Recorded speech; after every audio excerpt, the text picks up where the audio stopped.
Hello friends, myself Gaurav and you are watching update point YouTube channel. Friend, आज हम बात करने वाले हैं सीटेट 2020 के एग्ज़ाम के बारे में, जिसमें हम आपको बताएंगे कि क्या लेटेस्ट अपडेट है सीटेट 2020 के एग्ज़ाम डेट के लिए, साथ ही आपके लिए सीटेट एग्ज़ाम का सेक्शन वाइज कंप्लीट पैटर्न और लास्ट 1 मंथ तैयारी करने के लिए कुछ गाइडलाइंस हैं। इस वीडियो में हम आपके लिए दिसंबर 2019 का CTET paper 1 select section wise solution लेके आए हैं, जिसमें हम 2019 दिसंबर में सीटेट के एग्ज़ाम का complete analysis and solution discuss करेंगे। दोस्तों, अगर आपको यह वीडियो पसंद आए तो चैनल को सब्सक्राइब करें और बेल आइकन को प्रेस करें ताकि आने वाली हर वीडियो का अपडेट आपको मिलता रहे। तो आइए शुरू करते हैं।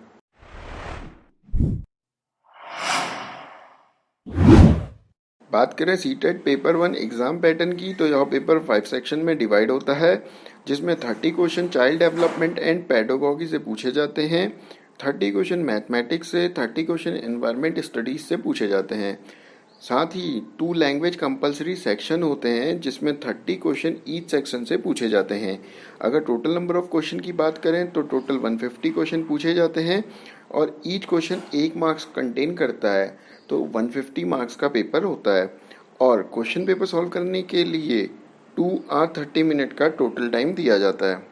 अगर बात करें सीटेट 2020 के एग्ज़ाम डेट के लिए क्या कुछ लेटेस्ट अपडेट है, तो ऑफिशियल वेबसाइट पर एग्ज़ाम डेट अपडेट कर दी गई है। जी हाँ दोस्तों, सीटेट 2020 की एग्ज़ाम डेट जो ऑफिशियल वेबसाइट पर अपडेट की गई है वह 5 जुलाई है। जल्द ही एडमिट कार्ड भी जारी कर दिए जाएंगे। आइए डिस्कस करते हैं दिसंबर 2019 प्रीवियस ईयर सीटेट पेपर को। करते हैं। क्वेश्चन नंबर 1 है, भाषा के अर्जन एवं विकास के लिए सर्वाधिक संवेदनशील अवधि कौन सी है? यह है आपकी प्रारंभिक बाल्यावस्था। नेक्स्ट है, निम्नलिखित में से कौन सी लॉरेंस कोलबर्ग के द्वारा प्रस्तावित नैतिक विकास की एक अवस्था है? यह है आपकी सामाजिक अनुबंध अभिविन्यास। नेक्स्ट है, कक्षा में परिचर्चा के दौरान एक शिक्षक प्रायः लड़कियों की तुलना पर लड़कों पर अधिक ध्यान देता है। यह किसका उदाहरण है? यह है आपका जेंडर पक्षपात का उदाहरण। बच्चों में जेंडर रूढ़िवादिता एवं जेंडर भूमिका अनुरूपता को कम करने के लिए निम्नलिखित में से कौन सी पद्धति प्रभावशाली है? यह है जेंडर पक्षपात के बारे में परिचर्चा, ऑप्शन 1। क्वेश्चन नंबर 5 है, निम्नलिखित में से किस मनोवैज्ञानिक ने बच्चों को ज्ञान के सक्रिय जिज्ञासु के रूप में देखते हुए उनके चिंतन पर सामाजिक एवं सांस्कृतिक विषय वस्तुओं के प्रभाव को महत्व दिया? ये दिया आपका लेव वाइगोट्स्की ने। Option 2 is the right answer. Question number 6 है, जिंग साहब पहेली को करते समय 5 वर्ष की नजमा स्वयं से कहती है, नीला टुकड़ा कहाँ है? नहीं, यह वाला नहीं, गाढ़े रंग वाला, जिससे यह जूता पूरा बन जाएगा। इस प्रकार की वार्ता को वाइगोट्स्की किस तरह संबोधित करते हैं? वो किस तरह संबोधित करते हैं इसको? व्यक्तिगत वार्ता की तरह। नेक्स्ट है, बच्चों को संकेत देना तथा आवश्यकता पड़ने पर सहयोग प्रदान करना निम्नलिखित में से किसका उदाहरण है? यह उदाहरण है किसका? पाठ का, ढांचा का। निम्नलिखित व्यवहारों में से कौन सी जीन पियाजे के द्वारा प्रस्तावित मूर्त संक्रियात्मक अवस्था को विशेषित करता है? ये करता है आपका संरक्षण कम समावेशन को। क्वेश्चन नंबर 9 है, बच्चों के संज्ञानात्मक विकास के संदर्भ में निम्नलिखित में से कौन सी पियाजे की संरचना है? ये संरचना है schema. Option 1 is the right answer. Question number 10 है, आकलन का प्राथमिक उद्देश्य क्या होना चाहिए? यह होना चाहिए संबंधित अवधारणाओं के बारे में बच्चों की स्पष्टता तथा भ्रांतियों को समझना। क्वेश्चन नंबर 11 है, निम्नलिखित कथनों में से कौन सा बुद्धि के बारे में सही है? बुद्धि के बारे में सही कथन है, बुद्धि बहुआयामी तथा जटिल योग्यताओं का एक समूह है। क्वेश्चन नंबर 12 है, रूही हमेशा समस्या के एकाधिक समाधानों के बारे में सोचती है। इनमें से काफ़ी समाधान मौलिक होते हैं। रूही किन गुणों का प्रदर्शन कर रही है? रूही कर रही है आपका सृजनात्मक विचारक का प्रदर्शन। क्वेश्चन नंबर 13 है, शिक्षण अधिगम प्रक्रिया में वंचित समूह से संबंधित विद्यार्थियों के द्वारा सहभागिता कम होने की स्थिति में एक शिक्षक को क्या करना चाहिए? शिक्षक को अपनी शिक्षा पद्धति पर विचार करना चाहिए तथा बच्चों की सहभागिता में सुधार करने के लिए नए तरीके ढूंढने चाहिए। Option 4 is the right answer. Question number 14 है, एक समावेशी कक्षा में एक शिक्षक को विशिष्ट शैक्षिक योजनाओं को सक्रिय रूप से तैयार करना चाहिए। ऑप्शन 3। क्वेश्चन नंबर 15 है, पठन वैफल्य बच्चों को प्राथमिक लक्षण क्या है? यह है धारा प्रवाह पढ़ने की अक्षमता। क्वेश्चन नंबर 16 है, शिक्षा का अधिकार अधिनियम 2009 में उल्लेख की गई समावेशी शिक्षा की अवधारणा निम्नलिखित में से किस पर आधारित है? यह है अधिकार आधारित मानवतावादी परिप्रेक्ष्य पर। क्वेश्चन नंबर 17 है, संरचनावादी ढांचे में अधिगम प्राथमिक रूप से क्या होता है? अवबोधन की प्रक्रिया पर केंद्रित होता है। क्वेश्चन नंबर 18 है, अनेक घटनाओं के बारे में बच्चों के द्वारा बनाए गए सहजानुभूत सिद्धांतों के संदर्भ में एक शिक्षिका को क्या करना चाहिए? उन्हें क्या करना चाहिए? प्रतिकूल प्रमाण एवं उदाहरणों को प्रस्तुत करके बच्चों को इन सिद्धांतों को चुनौती देनी चाहिए। क्वेश्चन नंबर 19 है, छात्र केंद्रित शिक्षा शास्त्र की क्या विशेषता है? क्या विशेषता है? बच्चों के अनुभवों को प्रमुखता देना। क्वेश्चन नंबर 20 है, संवेग एवं संज्ञान एक दूसरे के क्या हैं? सन्निहित हैं। Option number 3 is the right answer. Question number 21 है, संरचनावादी सिद्धांतों के अनुसार अधिगम के बारे में निम्नलिखित कथनों में से कौन सा कथन सही है?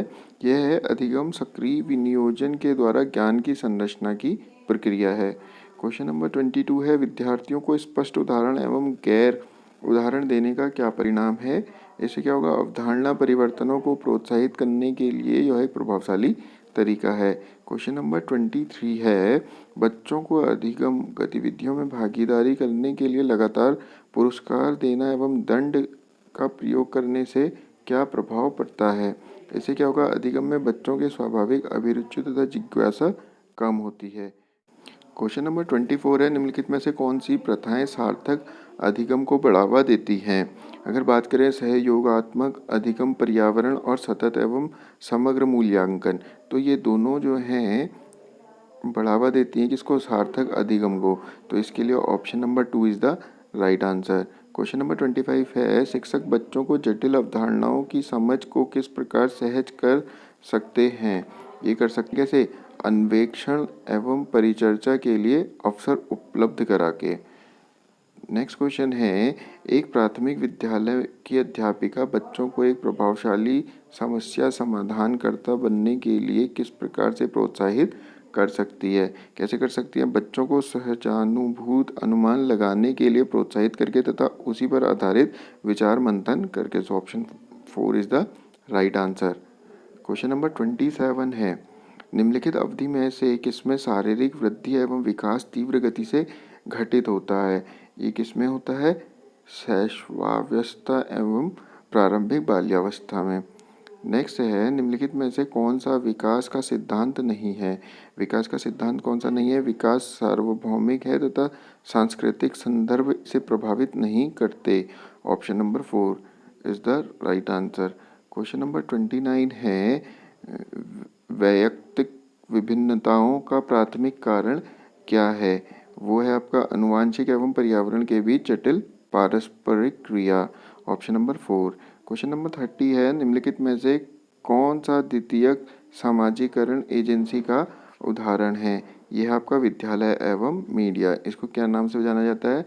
द्वितीयक सामाजिकरण एजेंसी का एक उदाहरण माना जाता है। दोस्तों, ये था पार्ट है जिसमें हमने 30 क्वेश्चन डिस्कस किए थे जो प्रीवियस ईयर सीटेट के एग्जाम में पूछे गए थे। Now we are going to discuss part second जो है मैथमेटिक्स का। सो क्वेश्चन नंबर 31 है, 3 ब्रांड ए, बी और सी के पेन क्रमशः 10, 12 और 24 के पैकेट में उपलब्ध हैं। यदि एक दुकानदार को तीनों प्रकार के पेन समान संख्या में खरीदने हैं तो उसके द्वारा खरीदे जाने वाले पैकेटों की न्यूनतम संख्या क्या होगी? अगर हम बात करें क्वेश्चन की, तो 3 पैकेट जो हैं वो ए, बी, सी ब्रांड द्वारा वह है 10, 12 एंड 24, और जब हम इसका एलसीएम लेते हैं तो वो आता है 120। दैट मीन जो पार्ट ए के जो हमें लेने हैं वो है 120 डिवाइडेड बाय ए के कितने पैकेट हैं? 10, और जो पार्ट बी है उसके कितने हैं? 120 अपॉन बी के कितने हैं? 12, और same as it is C के 120 अपॉन 24। दैट मीन ए के होंगे 12, बी के होंगे 10 और सी के होंगे 5। That mean option 4 is the right answer. जो हमें खरीदने हैं न्यूनतम जो पैकेट होंगे, ए के 12 पैकेट में जो पेन होंगे और बी के 10 पैकेट में जो पेन होंगे और सी के 5 पैकेट में जो पेन होंगे वो इक्वल होंगे। नेक्स्ट क्वेश्चन है, क्वेश्चन नंबर 32 है, एक वर्ग की भुजा 4 सेंटीमीटर है, इसे काटकर 4 बराबर वर्गों में विभाजित किया गया। अगर बात करें एक स्क्वायर है जिसकी ईच साइड है 4 सेंटीमीटर। अगर हम इसको डिवाइड करके 4 इक्वल पार्ट में एक स्क्वायर बनाएंगे तो ईच साइड कितनी हो जाएगी? हो जाएगी 2। सो ईच साइड कितनी हो गई 2। सो जो हमारे पास छोटा स्क्वायर बचा जिसकी ईच साइड 2 है उसका हमें एरिया फाइंड आउट करना है, क्षेत्रफल। सो जो एरिया ऑफ अ स्क्वायर होता है वो कितना होता है ए स्क्वायर। सो ए स्क्वायर मीन्स 2 का स्क्वायर और ये कितना होता है 4। That mean option 1 is the right answer. Question number 33 है, निम्नलिखित में से कौन सा कथन सही नहीं है। सही नहीं है बताना है। सो ऑप्शन 1 है सभी अभाज्य संख्याएं विषम संख्याएं होती हैं, ये गलत हो गया। सो option 1 is the right answer, क्योंकि सभी अभाज्य संख्याओं की अगर बात करें, प्राइम नंबर जो होता है अभाज्य संख्याएं, अगर बात करें 2, 3 एंड 5 ये सारी अभाज्य संख्याएं होती हैं। सो 2 जो होता है वो क्या है विषम नहीं है, सम संख्या है। सो option 1 is the right answer. Next है क्वेश्चन नंबर 34, वह संख्या जो 1 से 10 तक सभी संख्याओं से विभाज्य होगी निम्नवत है। और वो संख्या जो 1 से 10 तक सबसे विभाज्य होगी, हमें क्या करना होगा 1, 2, 3, 4, 5, 6, 7, 8, 9 एंड 10 इन सब का एलसीएम निकालना होगा। और जो एलसीएम आएगा वो आएगा 2520। 2520 इज़ अ नंबर जो इन सब नंबर से डिविजिबल होगा। सो option number 4 is the right answer.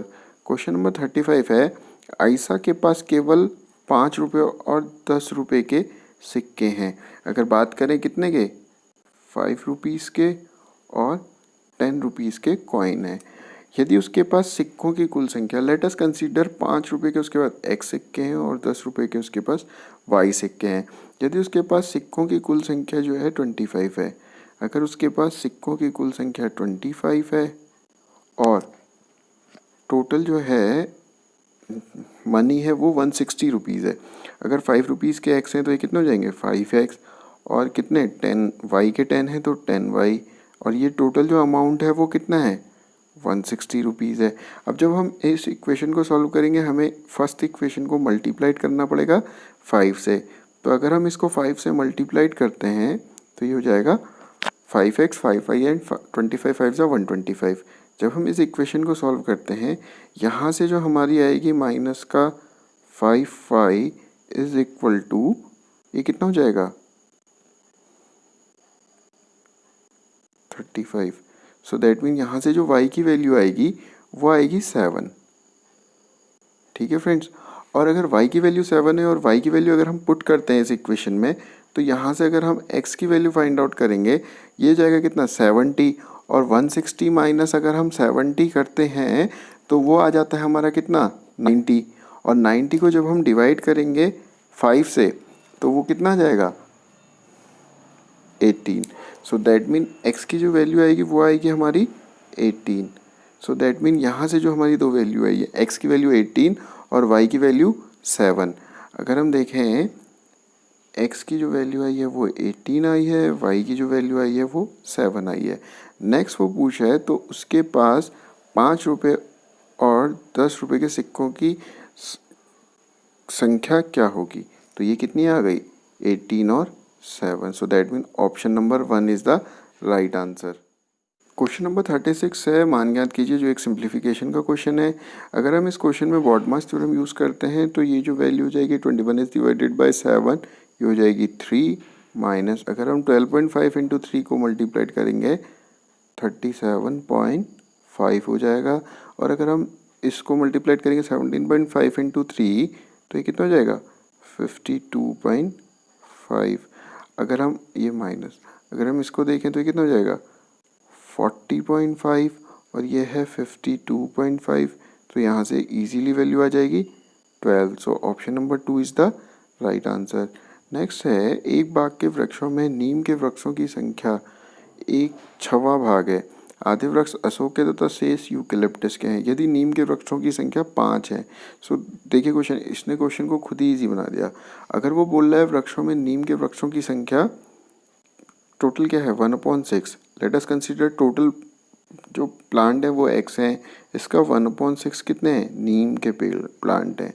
लेकिन वो कह रहा है यदि नीम के वृक्षों की संख्या कितनी है 5 है। सो ये जो 1/6 पार्ट है वो 5 है। सो दैट मीन टोटल जो प्लांट है यहाँ से हम x की वैल्यू निकाल लेंगे, कितनी आ गई 30। जो ये है टोटल प्लांट 30 है।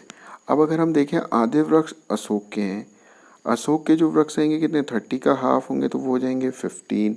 और वो बोल रहा है जो नीम के प्लांट हैं वो 5 हैं, तो जो बाकी रेस्ट हैं वही तो यूकेलिप्टस हैं। और अगर हम वो रेस्ट निकालें तो 15 + 5 अगर हम करेंगे 20, और 30 - 20 करेंगे तो वो यूकेलिप्टस के प्लांट निकलेंगे, वो कितने होंगे, 10। सो option 2 is the right answer. Question number 38 है, एक रेलगाड़ी दिल्ली से 29 अगस्त 2019 को 16:30 प्रस्थान करती है और अपने गंतव्य स्थान पर 31 अगस्त को 8:45 पर पहुंचती है। इस यात्रा का कुल समय क्या होगा। फ्रेंड्स, अगर हम क्वेश्चन को देखें तो 16:30 का जो मीन होता है वो होता है कितना, 4:30 PM। 4:30 PM। और ये कितनी तारीख की बात है, 29 अगस्त। ये 29, फिर 30, फिर 31। अगर मैं बात करूँ 4:30 PM से नेक्स्ट डे 4:30 PM, सो ये तो ट्रेन में कितने आर होंगे, 24 आर होंगे। We got it. अगर मैं 4:30 से फिर बात करता हूँ 4:30 AM, तो हमें पता है AM में जब हम आएंगे तो कितने आर होंगे, 12 आर होंगे। लेकिन वो कितने बजे पहुंचता है, कितने AM पे पहुंचता है, 8:45। 4:30 से 8:45 में कितना टाइम और बचेगा, जो हमारे पास और बचेगा वो होगा कितना, 4 आवर 15 मिनट। ठीक है, सो दैट मीन ये कितना होगा, 4 hour 15 minute, that mean 4 hour 15 minute. बस हमें इस टाइम को ऐड करना है, इस टाइम को ऐड करना है। तो 24, 12 और 4 कितना हो जाएगा, 40 आवर और 15 minute. That mean option number 4 is the right answer. Next question है, निम्नलिखित में से किसमें लंबाइयों को घटते, दैट मीन डिसेंडिंग ऑर्डर की ये बात कर रहा है। अगर बात करें, देखिए 8500 mm, फिर 80 DM, फिर 8 cm और 800 cm, और देन 8 mm और फिर 8 मीटर। सो ये जो option number 4 is the right answer. Question number 40 है, एक 180 सेंटीमीटर लंबी तार को एक आयत के रूप में दिया गया है यदि आयत की चौड़ाई 30 सेंटीमीटर है। गिवन है हमें एक आयत है जो 180 सेंटीमीटर तार द्वारा एक डायग्राम बनाया गया है। इसकी जो चौड़ाई है वो है 30 सेंटीमीटर, और हमें उसकी लंबाई जो ये लेंथ है वो पूछी है। हमें पता है जो आयत का पेरीमीटर होता है वो कितना होता है, 2 लेंथ प्लस ब्रेथ, और ये हमें कितनी गिवन है, 180। अब हम इसको देखें तो हमें कितनी ब्रेथ हमें गिवन है, तो लेंथ इज इक्वल टू कितना हो जाएगा, 90 - 30। सो दैट मीन लेंथ कितनी आ गई, 60, और हमसे लेंथ ही पूछा है, लंबाई, सो वो कितनी हो जाएगी, 60। सो option 2 is the right answer. Next question है, कक्षा 2 के छात्रों को 44 लिखने के लिए कहा गया तो कुछ ने 404 लिखा। अध्यापक के रूप में आप इसका कैसे संबोधित करेंगे।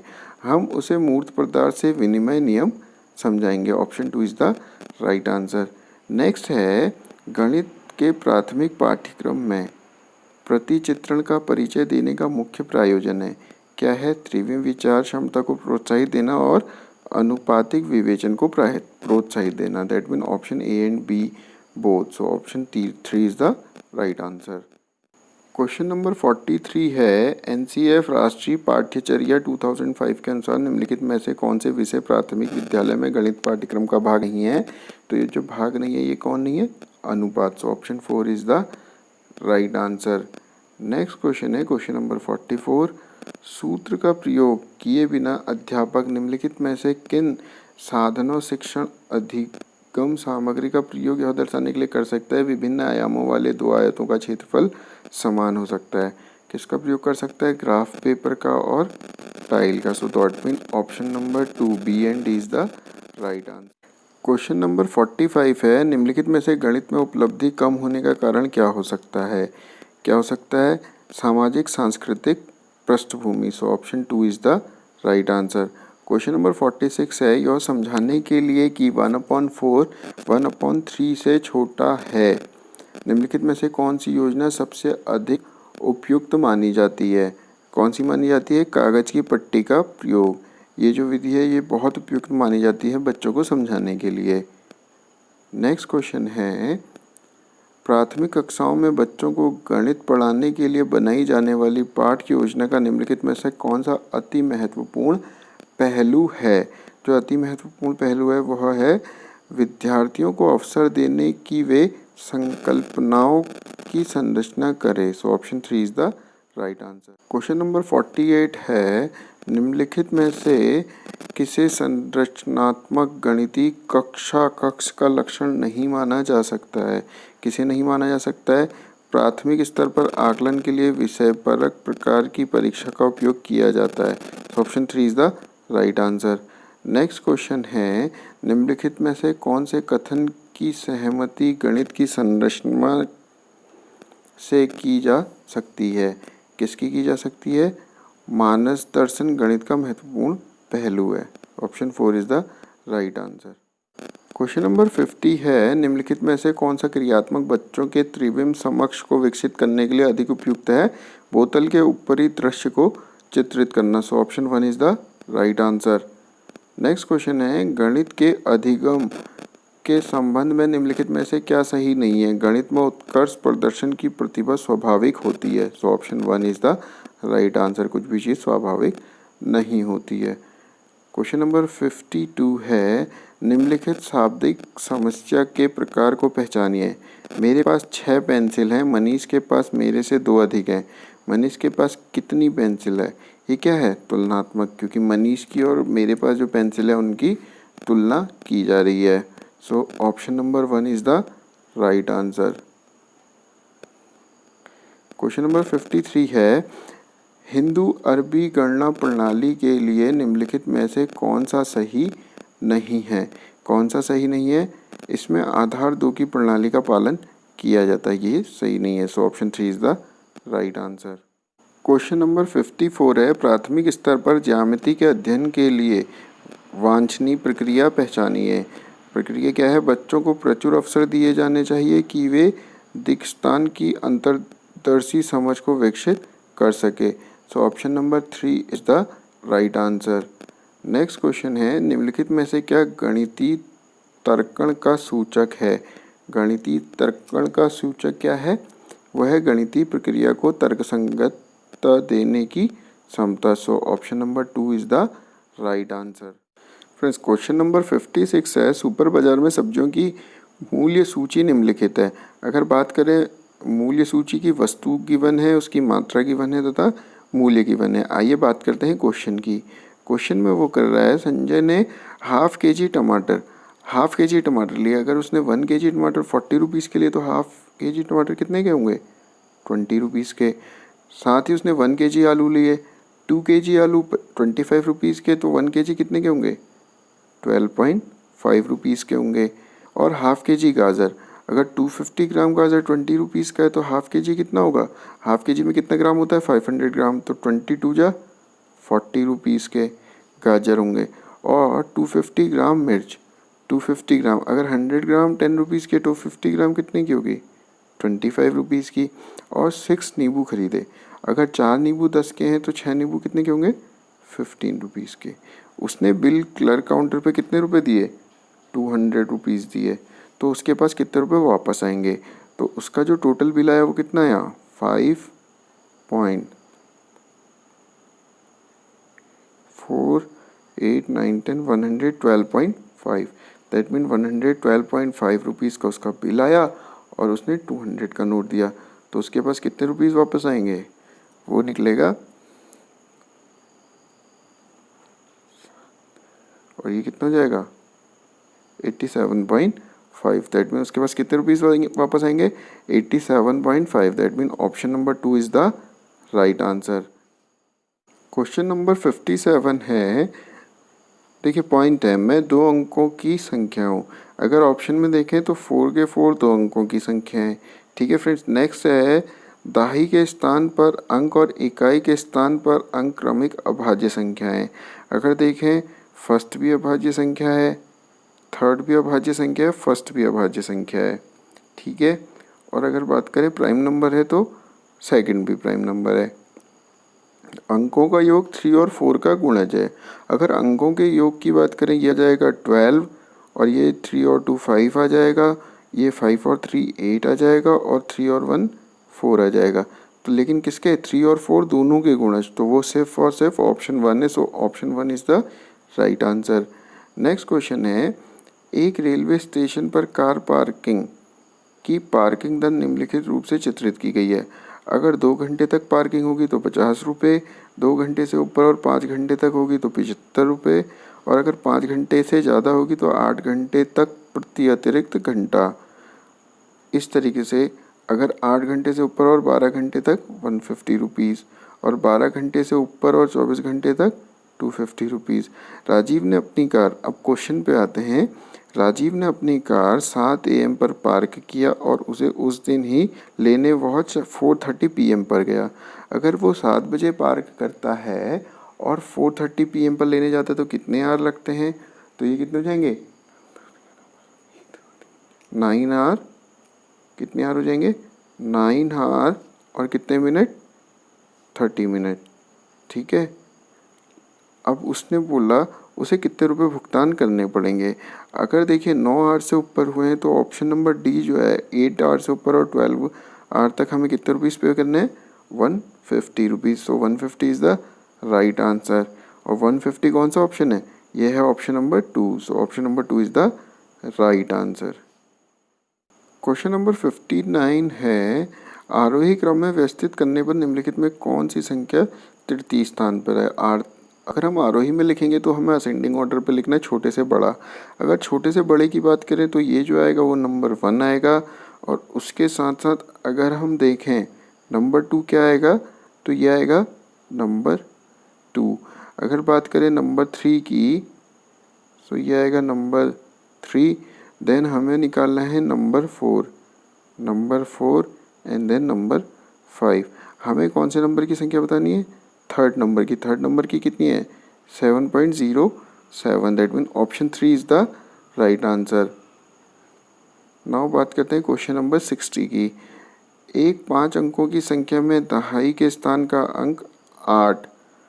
अगर बात करें दहाई का, देखिए दहाई का नंबर इसमें भी 8 है और इसमें भी 8 है।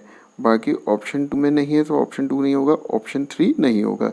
ये दो ऑप्शन एलिमिनेट हो गए। इकाई के स्थान का अंक दहाई के स्थान के अंक का 1/4 है। इकाई के स्थान का अंक दहाई के स्थान के अंक का 1/4 है। देखिए दोनों के दोनों 1/4 हैं। ओके। हजार के स्थान का अंक 0। देखिए हजार के स्थान का अंक किसका है? इसका है। ये भी सही नहीं है। सो ऑप्शन नंबर 4 राइट हो जाएगा। अगर हम इसके बाकी के ऑप्शन देखें तो देखते हैं 100वें स्थान का अंक इकाई के स्थान का दुगना हो जाएगा। देखिए इकाई का 2 है और 100वें स्थान का 4 है तो ये इसका दुगना है, ये भी सही है। और 10,000वें स्थान का अंक इकाई के अंक का तिगुना। देखिए 10,000 में 6 है और इकाई में 2 है तो ये इसका कितना गुना है? 3 गुना है। So option D is the right answer. Part 2 जिसमें हमने क्वांट के 30 क्वेश्चन डिस्कस किए थे मैथमेटिक्स के। अब हम बात करने वाले हैं पार्ट 3 के, जिसमें पर्यावरण अध्ययन और कुछ अदर क्वेश्चन डिस्कस करेंगे जो सीटेट के प्रीवियस ईयर पेपर में आए थे। सो क्वेश्चन नंबर 61 है, कोई व्यक्ति 29 नवंबर 2019 को एक एक्सप्रेस ट्रेन से सूरत से नगरकोट जाने के लिए बैठा। यह ट्रेन सूरत से 19:45 बजे चली और 1 दिसंबर 2019 को 11:45 बजे नागरकोइल पहुंची। यदि सूरत से नागरकोइल के बीच ट्रेन मार्ग के बीच की डिस्टेंस जो है वो 2120 किलोमीटर है, तो इस यात्रा में ट्रेन की औसत चाल क्या है? फ्रेंड्स अगर बात करें उसे कितना आवर लगा, सो देखिए सबसे पहले वो जो चला था 29 नवंबर को। ठीक है फ्रेंड्स। उसके बाद वो चला 30 नवंबर को एंड देन फिर चला 1 नवंबर को। अगर वह ट्रेन जो चली है वो चली है कितने बजे? 19:45। That mean 7:45 PM। ठीक है फ्रेंड्स। अगर हम बात करें 7:45 PM 30 तारीख की, और 1 तारीख की वो सुबह पहुंच गया तो हम 7:45 AM, क्योंकि वो 11 बजे के आसपास पहुंच गया 11:45। अगर हम देखें तो ये जो टाइम है 29 नवंबर का 7:45 से 30 नवंबर का 7:45 तक, तो कितना आवर लगा? 24 आवर होता है, ये हमें पता है। पूरे दिन में 24 आवर होता है। अगर बात करें 7:45 PM 30 नवंबर से 1 दिसंबर 7:45 AM, तो ये कितना आवर लगेगा? ये लगेगा 12 आवर। और उसके बाद जो वो कह रहा है कितने बजे पहुंचा है, वो पहुंचा है 11:45। सो दैट मीन वो कितना हो गया, जो 11:45 पे पहुंचा है, तो ये टाइम कितना हो गया? ये हो गया कितना? 4 आवर। अगर हम देखें टोटल टाइम कितना हो गया, वो हो गया कितना? 40 आवर। अब हमें पता है कि आर हमें पता है 40 आर है, डिस्टेंस हमें पता है कितनी है, डिस्टेंस उसने दी है 2120। तो हमें पता है क्या निकालनी है, स्पीड निकालनी है। अगर देखिए दोस्तों, ये क्वेश्चन मैं दोबारा करता हूँ, दोबारा लिखता हूँ। हमें जो उसने बताई है वो निकली है, डिस्टेंस हमारी निकली है 2120, और जो हमारा टाइम निकला है वो निकला है 40 आर। हमें निकालनी है स्पीड। स्पीड होता है डिस्टेंस अपॉन टाइम। डिस्टेंस है 2120 upon 40, that mean 53 kilometre per hour. That mean option 3 is the right answer. ठीक है फ्रेंड। नेक्स्ट क्वेश्चन है क्वेश्चन नंबर 62। निम्नलिखित में से कौन अंतर्राष्ट्रीय ख्याति प्राप्त वेट लिफ्टर है? अगर वेट लिफ्टर की हम बात करते हैं तो वेट लिफ्टर कौन है? वह है Karnam Malleswari. So option 4 is the right answer. Next question है, नीचे दिया गया कौन सा एक समूह जड़ों का है? जड़ों की अगर बात करें तो गाजर, चुकंदर, मूली, जो 3 के 3 है, ये जड़ है। जो हम खाते हैं वो जड़ खाते हैं। तो option number 4 is the right answer.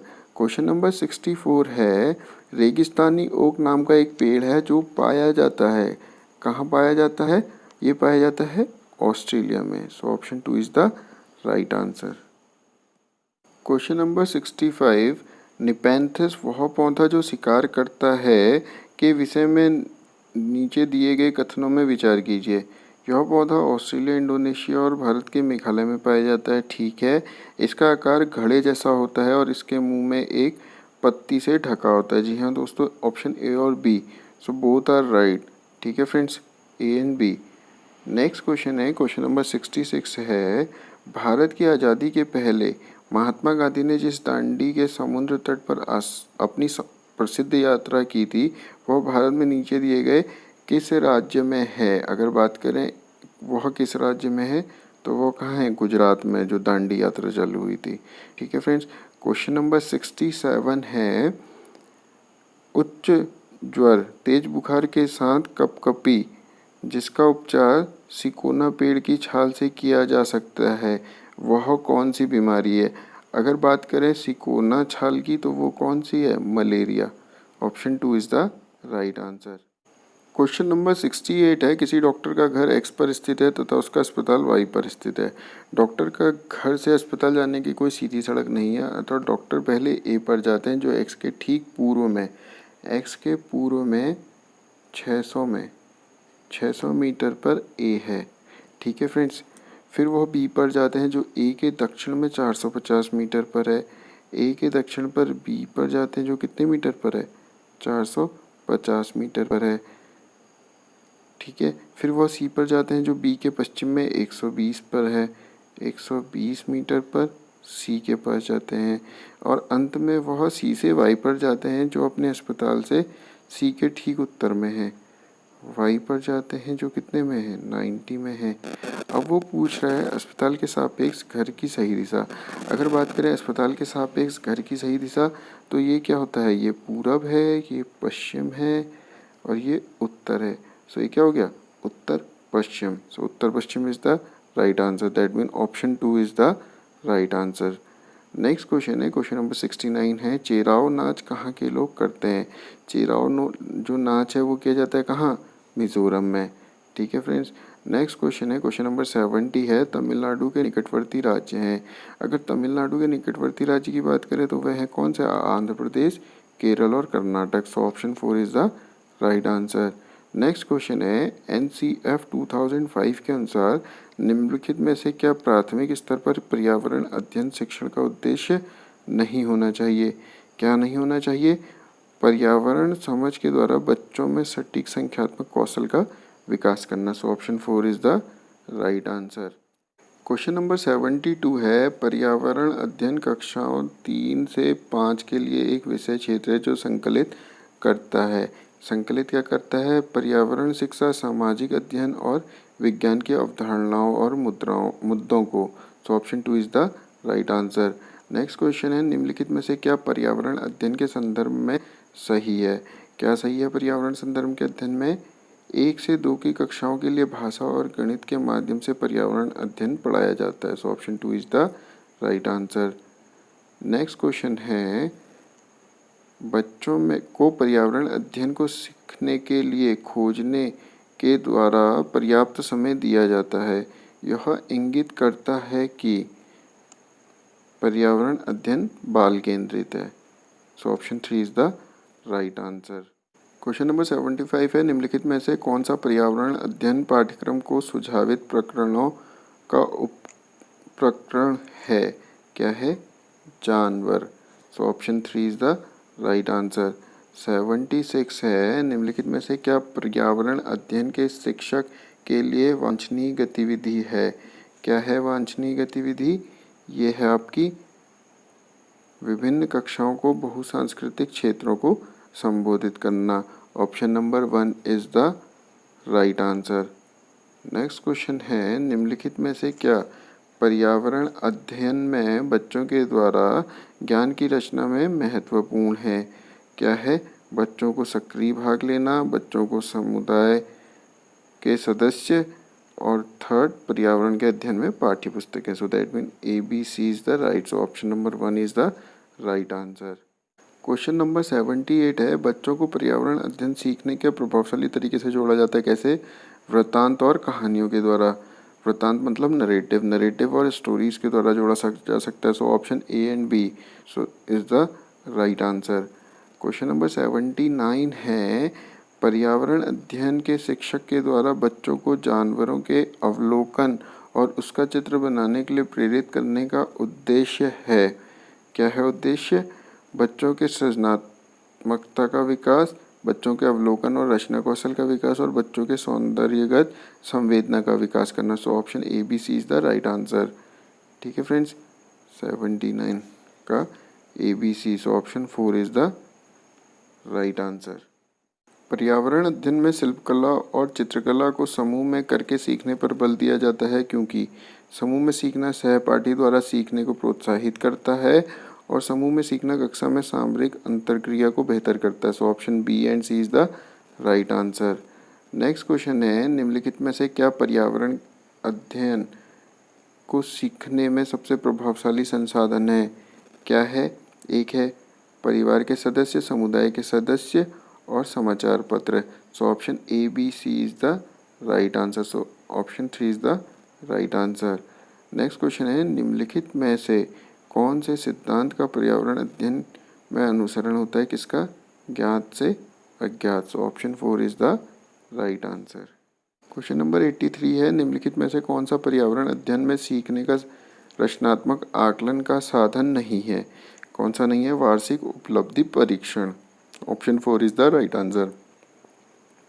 Next question है, निम्नलिखित में से किसको पर्यावरण अध्ययन में बच्चों के आकलन से दूर करना चाहिए?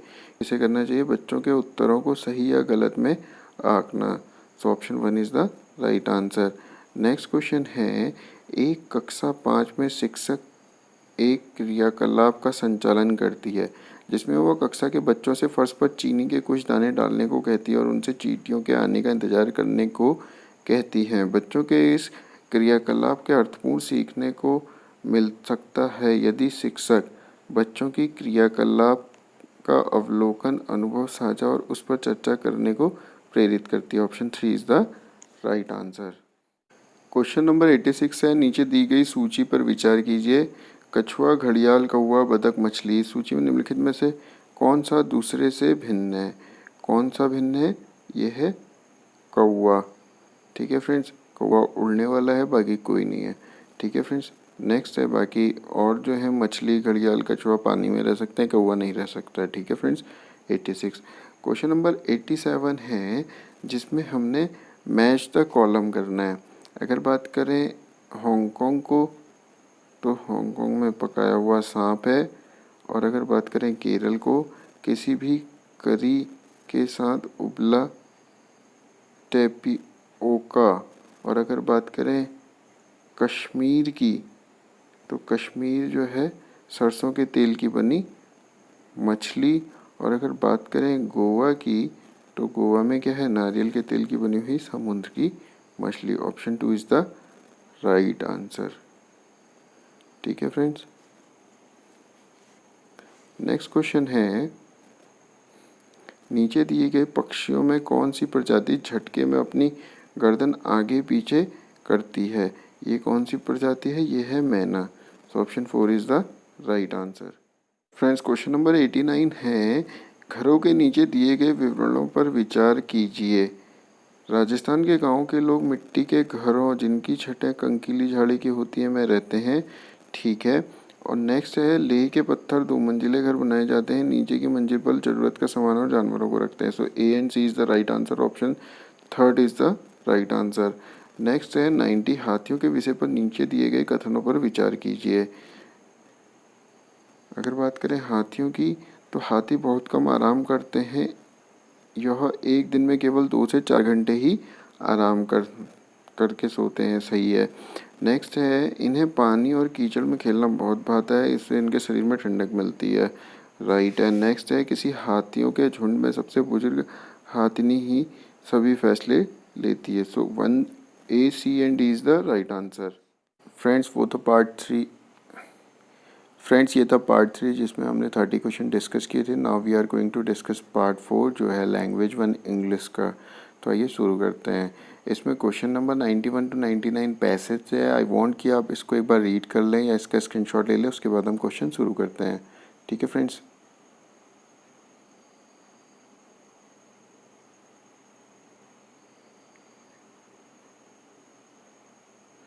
तो ये शुरू करते हैं। क्वेश्चन नंबर 91 है, what make the earth forest of थॉलिंग and sprang look amazing? So pillars formed by rocks resembling a forest. So option 4 is the right answer. Question number 92 है, Langchin kebab is a boon for the north of Indian because it is a major source of water supply and power generation. Option 1 is the right answer. Next question है 93, read the following sentence. Kangri Karchok is the holy book of Tibetans, और Langchen Kambab is responsible for rich cultivations of various types of fruit in the Himachal Pradesh. So that means both A and B are true. Both are true as per the passage. 93. Next 94 है, which of the following word is more similar to the meaning of the word gigantic as used in the passage? Para number 4। Para number 4 में जो gigantic का synonyms है वो है huge. So option 4 is the right answer. Next question है, which of the following word is the most opposite in the meaning of the word sacred? Sacred word का हमें opposite बताना है as per the passage. So sacred का जो opposite होता है वो we know that as per the para 1 जो है वो है अनहोली। ठीक है फ्रेंड्स। क्वेश्चन नंबर 96 है, which of the following sentence contains an error? So error की अगर बात की जाए, I am not in the best position to advise you in this matter. अगर बात करें पोजिशन की, तो वो बेस्ट पोजीशन नहीं होगा, इन बेस्ट पोजीशन नहीं होगा, ये सुपरलेटिव डिग्री है। सो जो बी है उसमें एरर होगा। नेक्स्ट क्वेश्चन है, which part of the speech is in the underline word in the following sentence? I don't know why he is so hostile to me. अगर बात करें क्वेश्चन की, which of the following speech is the underline word in the following sentence? अगर बात करें जो ये underline word है इसे क्या कहा गया है, तो ये क्या है? वाई क्या है? ये है एडवर्ब। ठीक है friends.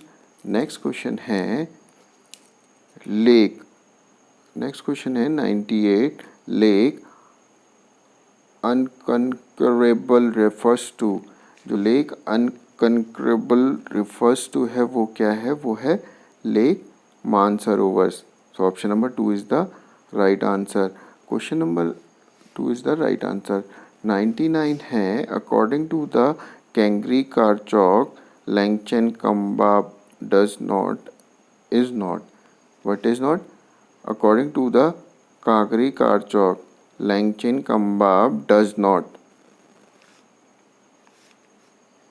flow very gentle through the hill. So option 3 is the right answer. Question number 100 से 105 तक जो क्वेश्चन है वो एक पोएट्री से है. आप एक बार इसको रीड कर लीजिए या इसका स्क्रीनशॉट ले लीजिए, देन हम आगे सॉल्व करते हैं. आइए शुरू करते हैं. क्वेश्चन नंबर 100 है the expression the valley of death refers to. It refers to the impending death of soldiers. Option 2 is the right answer. 101 है which of the following sentence is not true.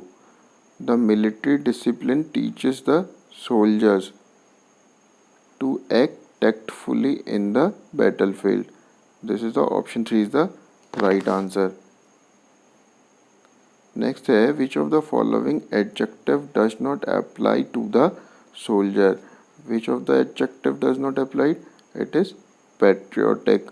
Option 3 is the right answer. Name the figure of speech use in the valley of death. Figure of speech क्या है इसकी. ये है metaphor. So option 1 is the right answer. Question number 104 है which literally derive as used in the expressions to do and die. Which literally device is used in the expression to do and die. Which alliterations. ठीक है friends. Question number 105 है in the first stanza of the extract the soldiers are seen riding fast to the enemy territory. So option 4 is the right answer. Question number 106 है in the multilingual classroom leaders can interact in their own language and can be a mix of the word from more than one language. So option 2 is the right answer. Question number 107 है diagnostic tests are administered to find out deficiencies of the students with a view of planning remedies. Option number 1 is the right answer.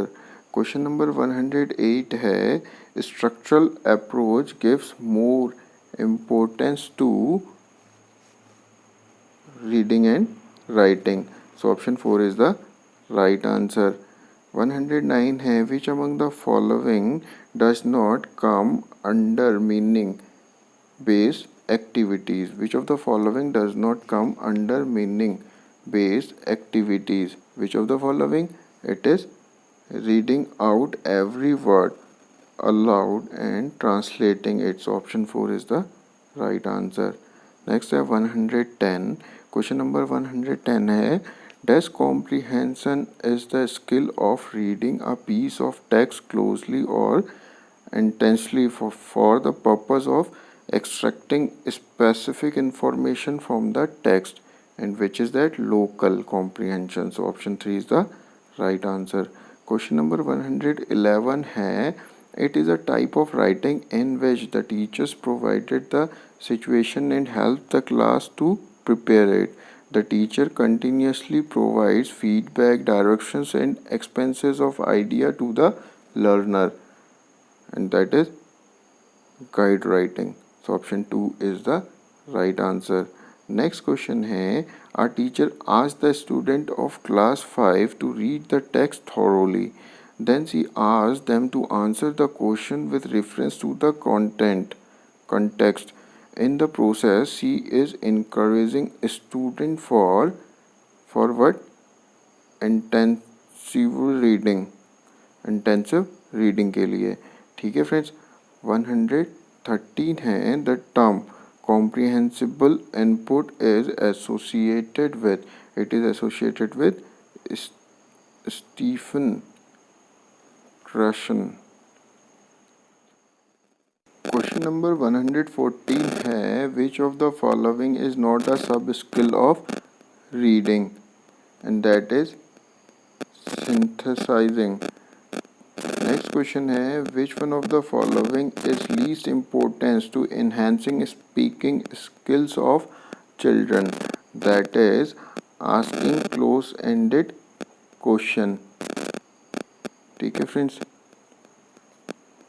Next question है question number 116 है at primary level literature is helpful in developing languages of learners as it is an authentic material covering various genres. Next question है a teacher prepares a worksheet and remove every seventh word from the text. Then she asks the learners to read the text. After that, they were asked to complete the worksheet with missing word. The task given on the worksheet is known as cloze test. Option number 3 is the right answer. Question number 118 is language is arbitrary means that languages is arbitrary means that there is no inherent relation between the word of the language and their meaning. Question number 119 है the teacher observed that Praveen could not write a paragraph on her own even after brainstorming the topic. However, she was able to write it under adult or peer guidance. This guidance is called scaffolding. Option 3 is the right answer. Next question is the purpose of textual exercise is not to memorize the answer of the questions.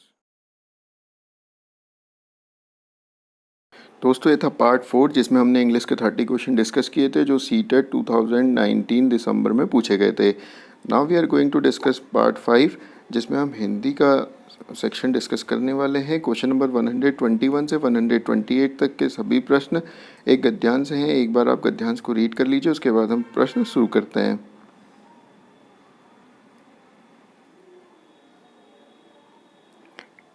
तो आइए शुरू करते हैं। Question number 121 है पाठ्यक्रम का निर्माण करते समय बच्चों की डस का ध्यान रखना चाहिए। किसका? क्षमताओं और रुचियों का। So option 3 is the right answer. Question number 122 is यह संभव है कि अलग अलग बच्चे अलग अलग विषयों में क्या रखते हो?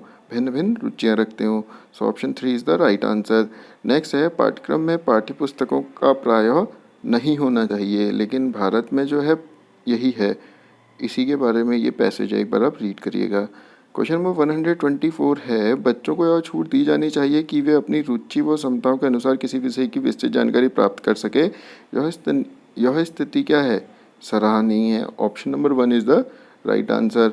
125 है बे उपसर्ग का प्रयोग कर शब्द में नहीं किया जा सकता। किस में नहीं किया जा सकता? बेबस बनता है, बेईमान बनता है, बेफिजूल बनता है, लेकिन बेअदब नहीं बनता। Option 2 is the right answer. Next है प्रतीक्षा शब्द का एक नया शब्द बन सकता है। क्या बन सकता है? प्रतीक्षारत। So option 2 is the right answer. Next है वर्ष में एक प्रत्यय लगाने पर नया शब्द क्या बनेगा? ये बनेगा वार्षिक। सो option number 4 is the right answer. Next है अनुच्छेद के आधार पर कहा जा सकता है कि पाठ्यक्रम में लचीलापन होना चाहिए, क्योंकि अगर पाठ्यक्रम स्थिर होता है तो बच्चे क्या होते हैं? जबरदस्ती उसमें फॉलो करते हैं। नेक्स्ट क्वेश्चन है 129 से 135 अगेन पैसेज है। एक बार आप पैसेज रीड कर लीजिए, उसके बाद हम आगे बढ़ते हैं।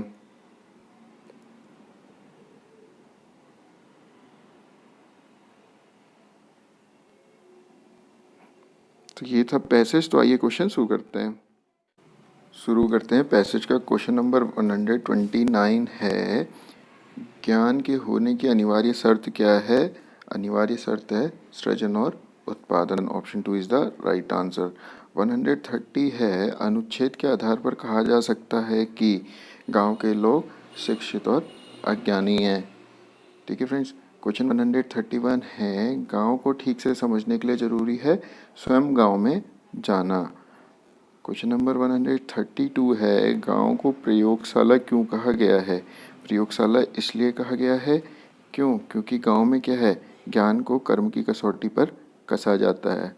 Option number 2। नेक्स्ट है फर्स्ट हैंड समझ से तात्पर्य है, फर्स्ट हैंड समझ से तात्पर्य है स्वयं के अनुभव को समझ बनाना, खुद के अनुभव से समझ बनाना खुद की।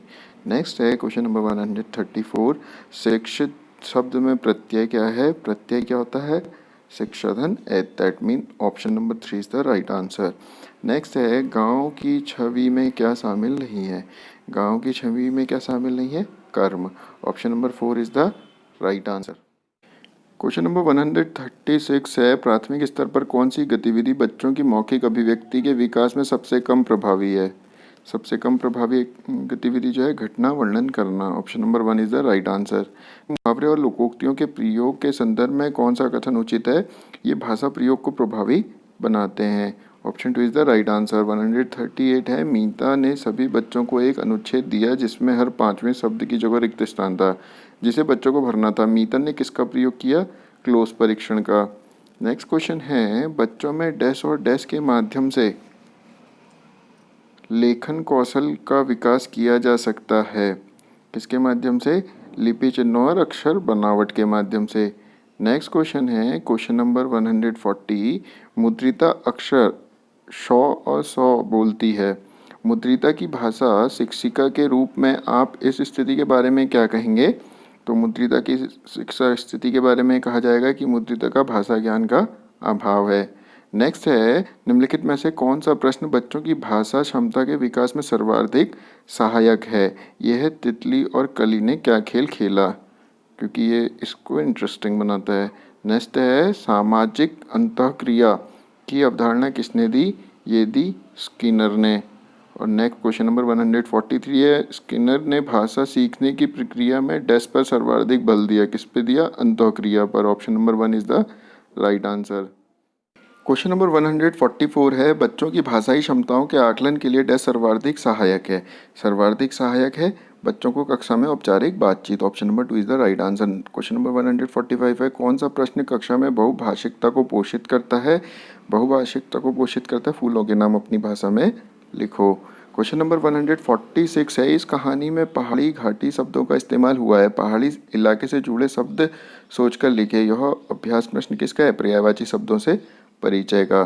क्वेश्चन नंबर 147 है शिक्षण प्रक्रिया को रुचिकर बनाने में डैश शिक्षण सामग्री सहायक है? कौन सी शिक्षण सामग्री है? वैविध्यपूर्ण, option 2 is the right answer. Question number 148 है प्राथमिक स्तर पर भाषाई क्षमताओं का विकास साधन है तथा साहित्य साध्य है, option 1 is the right answer. Question number 149 है प्राथमिक स्तर पर कौन सा भाषा शिक्षण का उद्देश्य नहीं है? कौन सा नहीं है?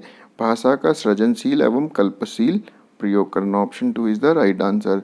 क्वेश्चन नंबर 150 है कक्षा में भाषा की विविधता के प्रति संवेदनशीलता बनकर उसका उपयोग भाषा शिक्षण में करना चाहिए। दोस्तों आपको यह वीडियो कैसा लगा हमें कमेंट बॉक्स पर जरूर बताएं और इसी तरह की लेटेस्ट अपडेट पाने के लिए चैनल को सब्सक्राइब करें और बेल आइकन को प्रेस करें।